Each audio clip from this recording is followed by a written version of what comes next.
There are days when light fills your heart so fully it feels like the whole world is smiling with you. The sky looks clearer. The air feels softer. Every breath carries a kind of joy you can't quite explain. And then, without warning, that light disappears. The laughter fades. The same world suddenly feels heavier, quieter, colder. You don't know why. You didn't invite it. But it's here, this weight in your chest, this quiet ache that seems to sit in your soul. One moment, you're laughing with friends. The next, you're lost in a storm of sadness, anger, or shame. It's strange, isn't it? How emotions move through us, like unexpected visitors showing up at our door unannounced. They don't call ahead. They don't ask permission. They simply arrive, linger for a while, and leave when they choose. And that's exactly what the great mystic poet Rumi believed.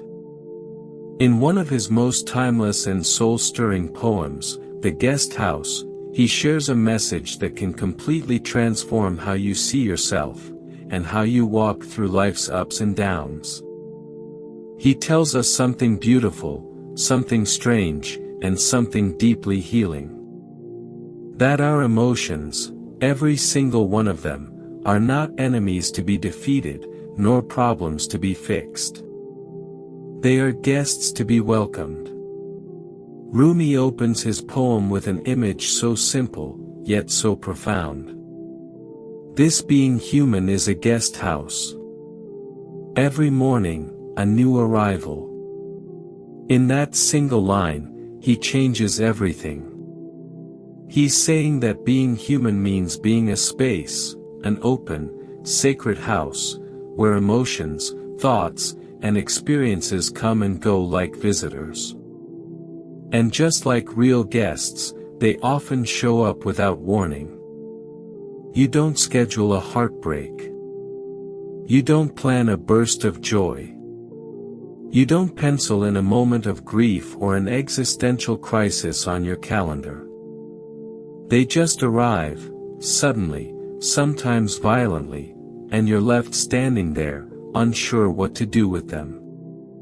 But Rumi tells us to do something radical, something our hearts rarely consider.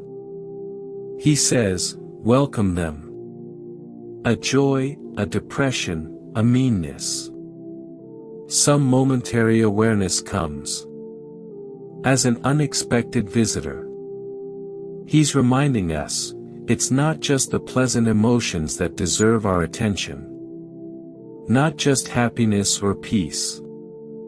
Even the hard ones. The ones that make your chest tighten. The ones that make you question your worth. The moments that shatter your confidence or flood your mind with doubt. They all have a place. They all belong. Joy is easy to welcome. You open the door wide, smiling as it steps in. But what about sorrow? What about jealousy? What about those moments when you feel bitter, lost, or insecure? Most of us slam the door shut when they arrive. We pretend not to hear the knock. But Rumi challenges that. He asks us, what if you didn't? What if instead of running from your pain, you honored it? What if you sat with it, listened to it, and saw it not as a shameful burden, but as something sacred? He writes, even if a crowd of sorrows violently sweeps your house empty of its furniture, still, treat each guest honorably. He may be clearing you out for some new delight. That's powerful. Think about it. He's not denying the pain. He's not pretending sorrow won't wreck your heart for a while. He knows it will. He knows what it means to be broken open. But what if, Just what if that destruction was actually making room for something better? Sometimes life has to break you to bless you. Sometimes sorrow isn't your enemy, it's your guide.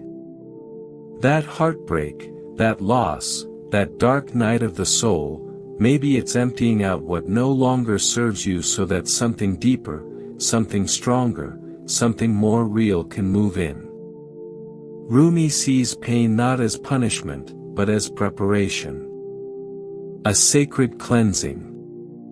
A divine reordering of the heart so that transformation can happen. And then, as if to push us even further, he says something truly radical. The dark thought, the shame, the malice. Meet them at the door laughing, and invite them in. Laughing? How? Why? It sounds absurd, to laugh in the face of shame, to welcome malice, to smile at the pain that breaks you. But that laughter isn't about mocking your suffering. It's about recognizing it with awareness, compassion, and courage. When you laugh, you acknowledge the pain but you no longer let it control you. You reclaim your power. You stop resisting and start accepting. And in that acceptance, healing begins. Because shame isn't who you are. It's just a visitor. That awful thought you had, it's not your identity. It's a passing guest. Rumi is calling us to create space for our emotions. To meet our pain with curiosity instead of fear. To look at our sadness and say, all right. You're here. Let's talk. That is real courage. That is transformation. That is love. And finally, Rumi leaves us with one of the most beautiful lines ever written, a line that holds the very essence of spiritual awakening. Be grateful for whoever comes. Because each has been sent as a guide from beyond.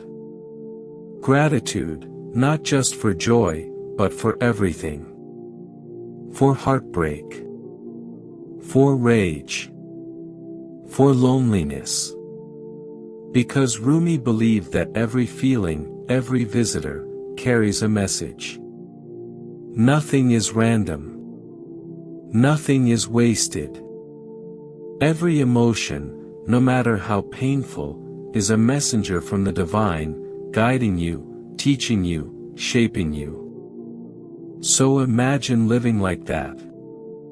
Imagine waking up every morning and instead of fearing your emotions, you welcomed them. Instead of running from what hurts, you bowed to it. You said, "Welcome, my teacher." That's the essence of Rumi's message, that to be human is to host the divine in all its forms. Joy and sorrow. Peace and chaos. Every emotion, every season of the soul, is sacred. So the next time a difficult feeling visits your heart, don't shut the door. Open it. Let it in. Listen. Because it just might be the guest that changes your life forever. When you begin to see every emotion as a messenger, something magical happens.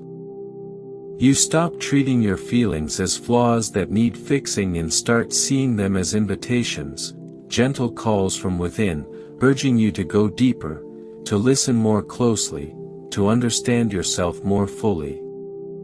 That's what Rumi is really offering us in the guest house, not just poetry, but a new way to be human.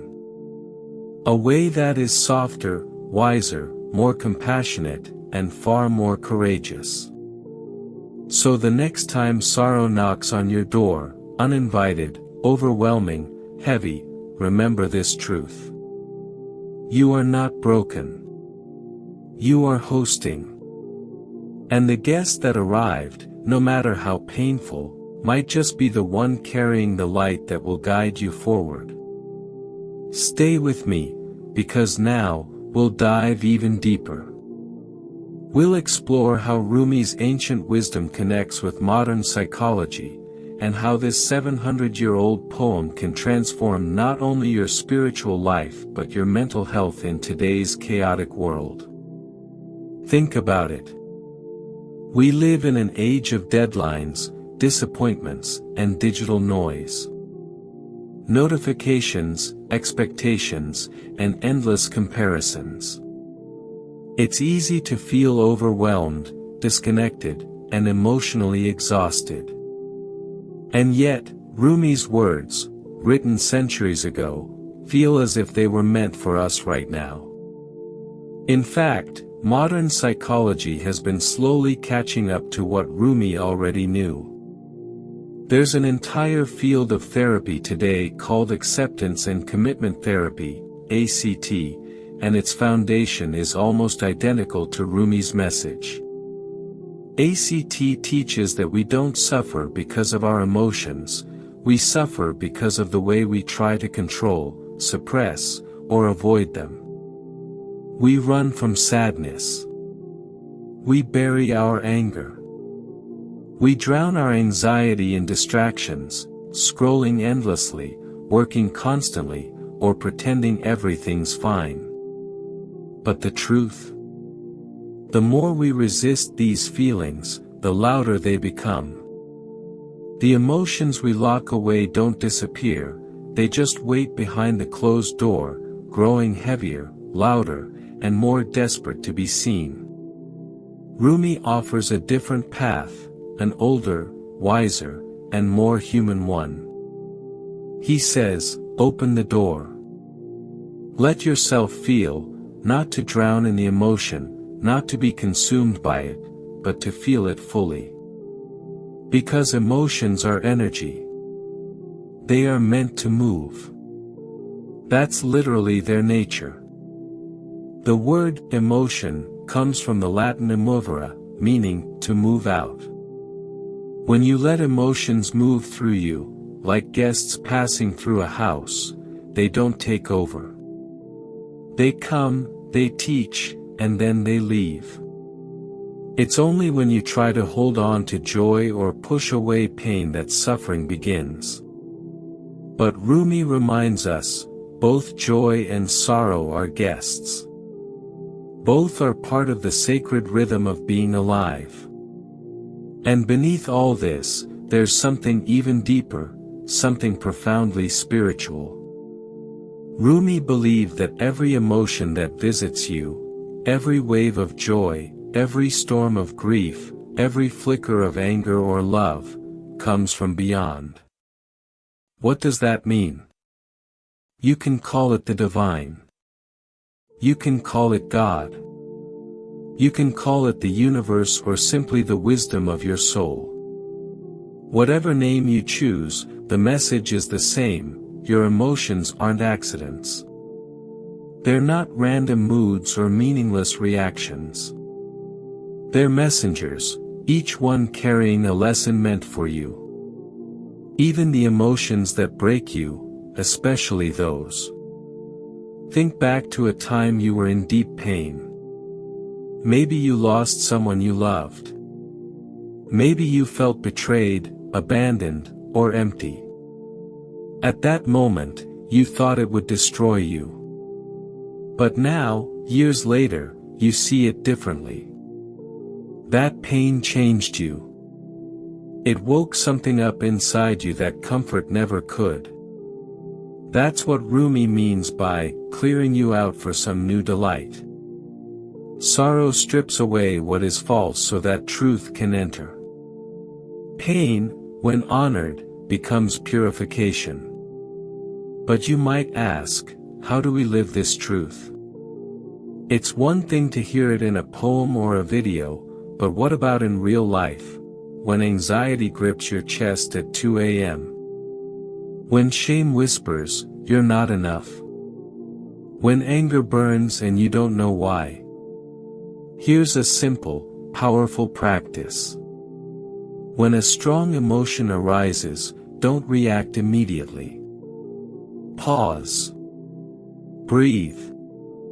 And instead of saying, "Not this again," try asking, "Why are you here? What are you trying to show me?" You don't have to overanalyze. Just be curious. Be kind. It can even help to visualize. Imagine your inner world as a real guest house. Picture your emotions walking in through the front door. Joy might waltz in with laughter and light. Sadness might step in quietly, head bowed. Anger might slam the door behind him, pacing back and forth. Welcome each one. Offer them a seat. Listen. You don't have to agree with everything they say. You don't have to let them redecorate your house. But you honor their presence. You treat them with dignity. And that, right there, is the shift. You move from resisting your emotions to relating to them. The more you do this, the stronger you become. You build emotional resilience, not by avoiding pain, but by facing it. You become less afraid of what you feel, and more trusting of who you are. And in that space, something extraordinary happens. You begin to trust your own experience. You realize you don't need to control every moment. You can hold joy and grief at the same time. You can feel anger and still choose compassion. You can be broken, and still be whole. Because being human was never about perfection, it's about presence. It's about showing up to your life, again and again, and saying, "Whoever walks through my door today, I will greet them with grace." And when you start living that way, something shifts. You stop labeling emotions as good or bad. You stop being at war with yourself. You stop seeing pain as punishment and begin seeing it as purpose. And in that peace, you become more open, to life, to love, to others, and to the quiet wisdom of your own heart. That's the freedom Rumi was talking about. That's the guest house of the soul. When you begin to welcome your own sorrow, something profound begins to unfold inside you. You develop empathy, not just as a concept, but as a living truth.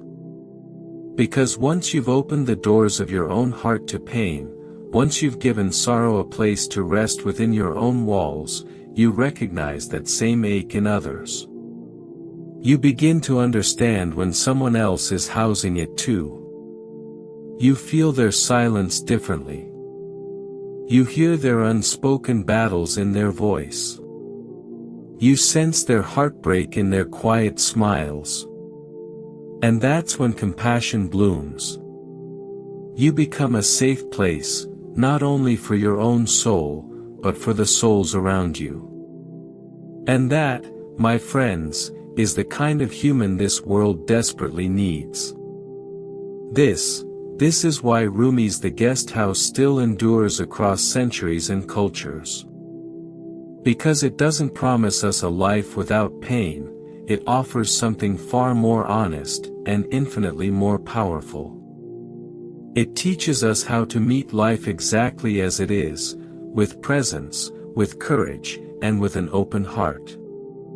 This poem is not just words. It's a practice. A quiet, daily revolution of the soul. Each time you choose to welcome what hurts instead of pushing it away, you're not giving up, you're waking up. You're practicing what it means to truly be alive. So the next time your day is interrupted by anxiety, or your peace is shattered by grief, or a dark thought drags you into the shadows, pause and remember this. You are not a failure. You are not weak. You are human. And in being human, you are a guest house, beautiful, vulnerable, sacred. Every emotion that visits you is not here to destroy you. It's here to deliver something. To guide you somewhere. To teach you something your soul came here to learn. And when you stop resisting, when you stop clinging to what must pass, something rare and life-changing begins to happen. You discover inner freedom. You are no longer afraid of what you feel. You are no longer controlled by what you fear. You become the host, calm, aware, compassionate, the grounded keeper of your own human experience. And that changes everything. So now, as we close this reflection on Rumi's guest house, take a quiet moment to ask yourself, how will you greet your next emotion? When sorrow knocks, will you tense up, resist, pretend not to hear? Or will you pause, breathe, and gently open the door? Will you treat your joy with gratitude? Your sorrow with gentleness? Your fear with curiosity? Will you remember that these emotions are not signs of weakness, they're proof of your aliveness? You are not here just to feel the light.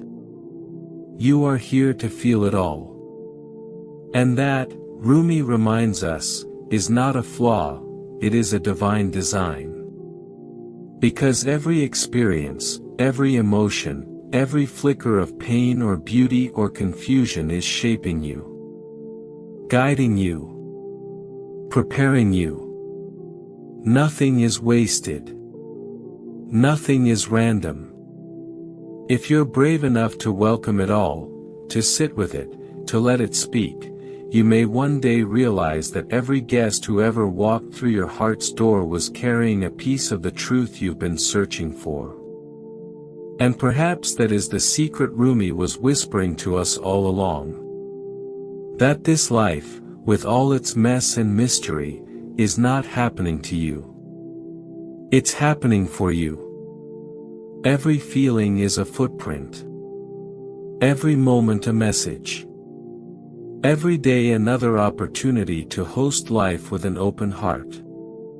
So let the door stay open. Let the wind blow through. Let the guests come and go.